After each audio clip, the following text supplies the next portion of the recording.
Dr. Bernard Prakash Banas, Dr. Ruth Shant Kumari, Professor Sahu,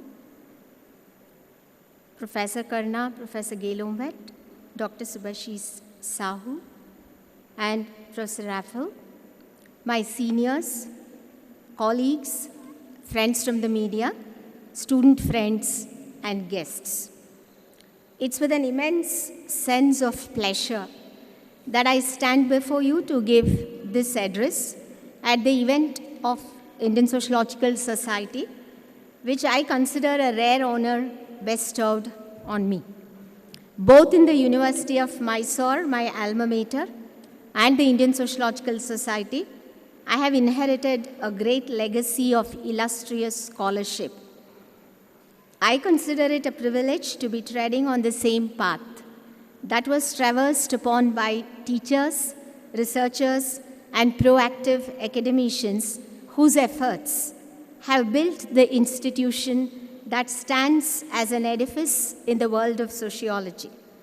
For the sociology fraternity in the University of Mysore, the organization of the conference in our city and the university is a true celebration.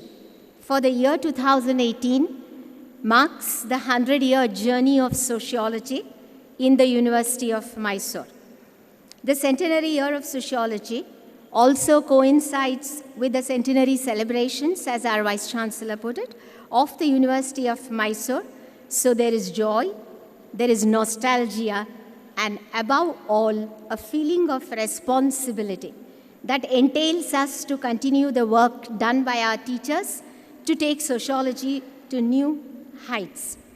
On this occasion of profound joy, I would like to express my reverence for my teacher and a sociologist who taught her students to engage in alternative discourses, Professor C. Parvatama, and all my teachers and seniors from whom I have learned invaluable lessons both in sociology and life.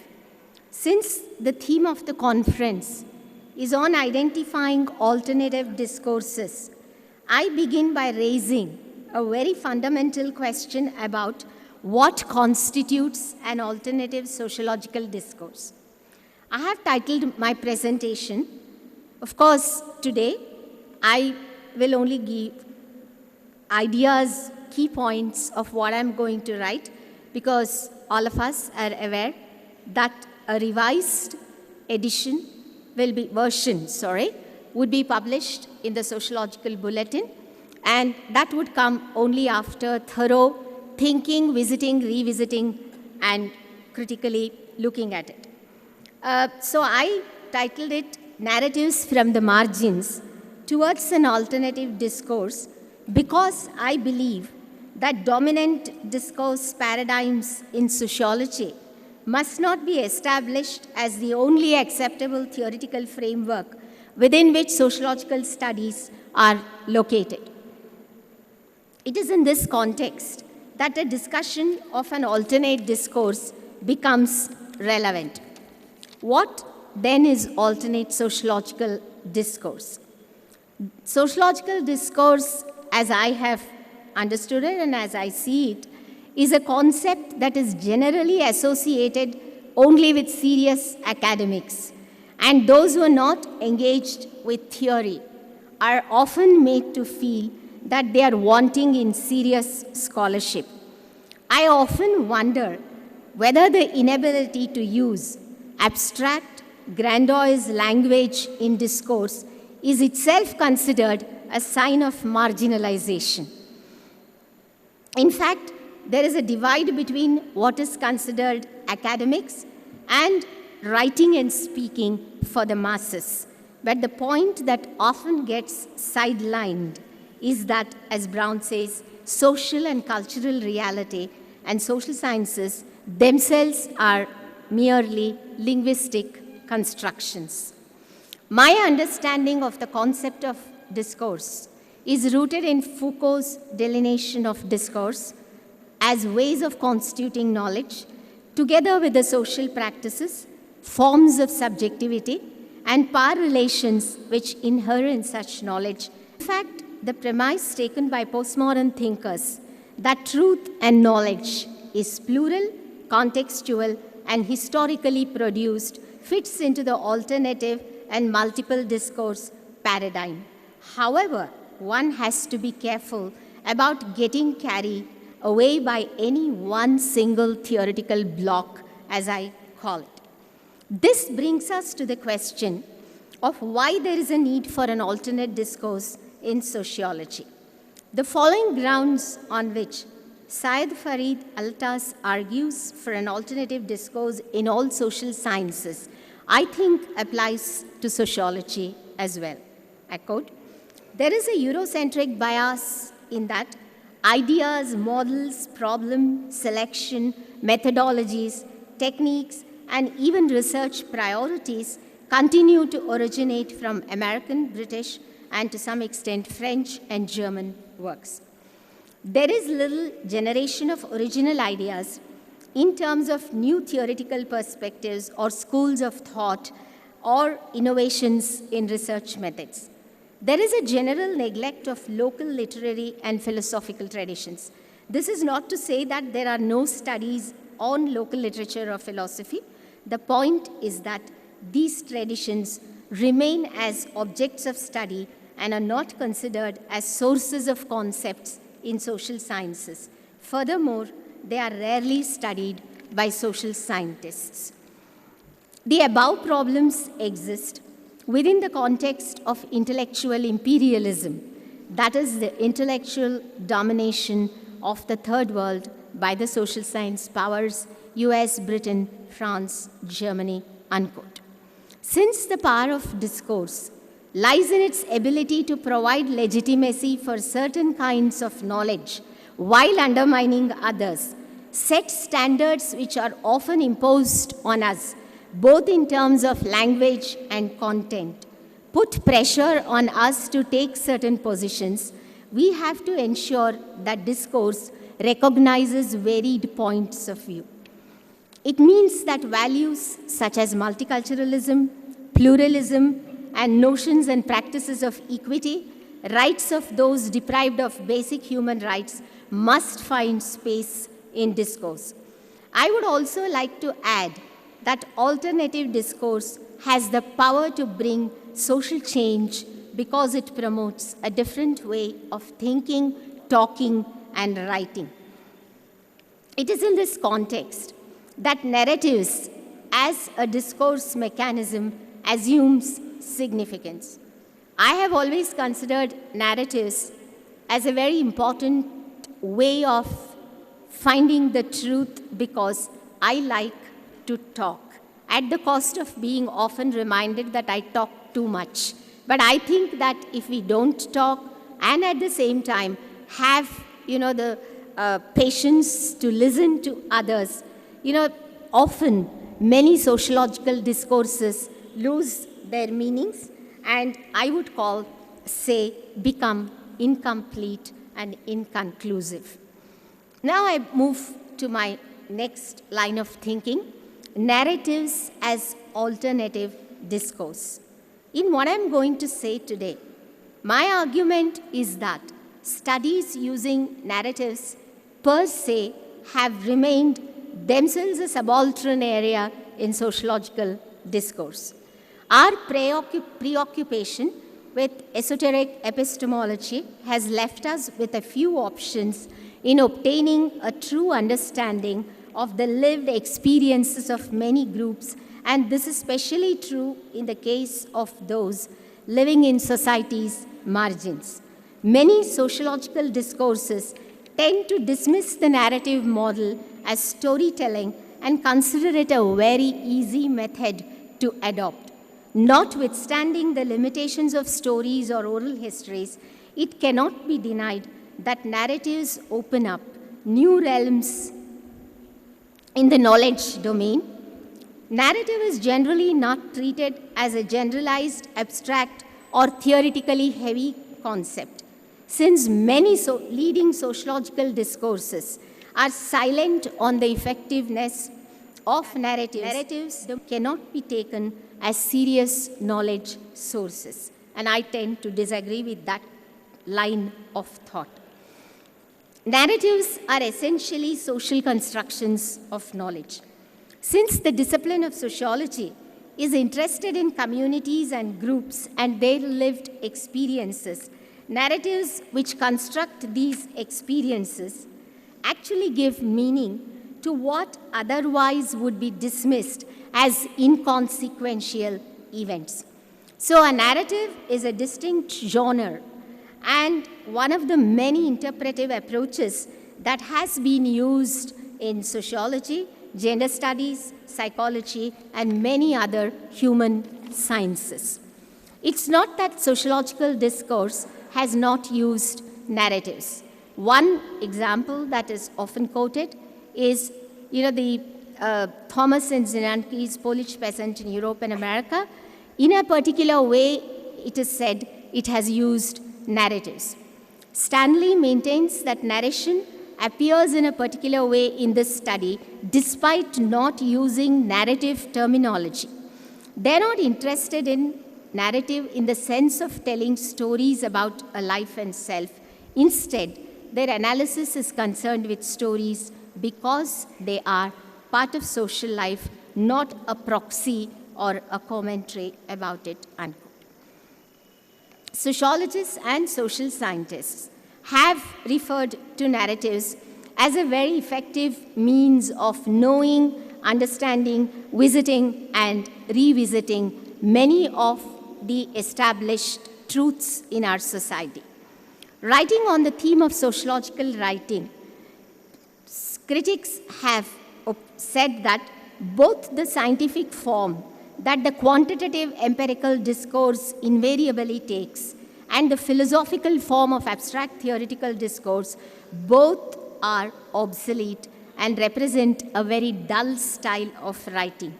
As a solution, sociologists suggest that sociology must adopt a different form of discourse, namely narration, and argues that sociologists should tell stories. Here, they try to bring about a distinction between writing sociology and doing sociology. I think narratives, help us to do sociology. Now, coming to the question of what is this doing sociology? I have always believed in sociology as action, and I'm going to end my talk today by just giving you one instance of sociology in a research that I was part of was able to lead to some action because it essentially used the narrative method of generating information, of classifying it only by talking. Now, how is alternate discourse a representation from the margins? How could it ensure that the view of the margins is brought into sociological discourse? Now, I must say it's not that sociological discourse has not used narratives, as I noted earlier. In fact, sociology in India has used narratives in many of its discourses, and the field method, as we all say, is essentially dependent on narratives of participants. I look at narrative as having the potential to create a methodology that is empowering, inclusive, and collaborative. Now, how we used the alternative discourse model, especially the narratives, in representing the concerns of margins, I would like to bring up before you, basing my arguments on a study that was conducted in the Western Ghats in Karnataka. Now, a study carried out by a team of researchers from India and Canada, of which I was part of and continue to be part of, used narratives as the primary mode of reaching out to an entire region, the largest in the state of Karnataka, but completely marginalized because of two symbols of marginalization, one location and the other linguistic distance from the language spoken by the majority in the state. And added to this, was the sense of alienation the people of this region experienced because of a growing divide between themselves and the forest, which has been the source of livelihood. The growing pressure on the forest because of the expansion of resort economy, further added to their sense of being marginalized, because all of us know what kind of alienation that groups that are being thrown out, that are being excluded from their livelihood basis are experiencing. The region to which I'm referring to is a taluka called Joida in the Uttara Kannada district of Karnataka state, situated on the border of Goa. This region has been constantly marginalized, so much so that even today it does not find a place in many maps of Karnataka state, in spite of being the state's largest geographical region. When our research with women in the region, looking at the role of women in forest development programs 20 years ago started, there was resistance, anger, and of course a sense of disbelief that is becoming increasingly visible in many studies relating to people in the margins, because there is a divide, distrust between the people and those who go there as external interventionists, if I may call them, or people who are only studying and not doing, as I think. But how was this team able to make the dent and at least do something by way of understanding the lived experiences of people in this region? It was only by talking and listening and trying to understand the real-life situations of people in the area, primarily caused by their location and language, the two fundamental factors for marginalization, that we were able to at least make a small dent in a region which otherwise remained away from any change that was taking place in the world around. The fact that very few social researchers were ready to go to that location, which was considered backward, to use a negative development, linguistic jargon, or, they were not ready to go there, citing language ignorance. I must tell you that though Kannada is the language spoken by majority in the state of Karnataka, most of the people in this region speak Marathi or Konkani, which has, come because of having a Goan neighborhood. And since we, as outsiders, do not know that language, we always had problems and tried to run away. One was the physical distance, and the other, as I call it, was the social distance between those people who were being marginalized and also, the researchers who considered them a class unto themselves. So, as we continue to go back, many times being literally thrown out, but over a period of time, we were able to connect with women. I'll just take 1 minute to tell you why did we start working with women. There was a program, I'm sure many of you have heard about this, called the Joint Forest Planning and Management Program, which was initiated by the government more than 2 decades ago. Now, as the name itself suggests, Joint Forest Program was aimed at making groups that otherwise were excluded from forest management inclusive, because in many parts of the country, not just in this state, there was a lot of opposition to local communities being kept away from forest management. So why were women targeted? Consciously I'm using the word targeted, because the policy, document said you should have village forest committees which are going to monitor the program. And in every village forest committee, there should be 3 women. But who are these 3 women? How were they chosen? These questions were never ever asked. How did they identify these women?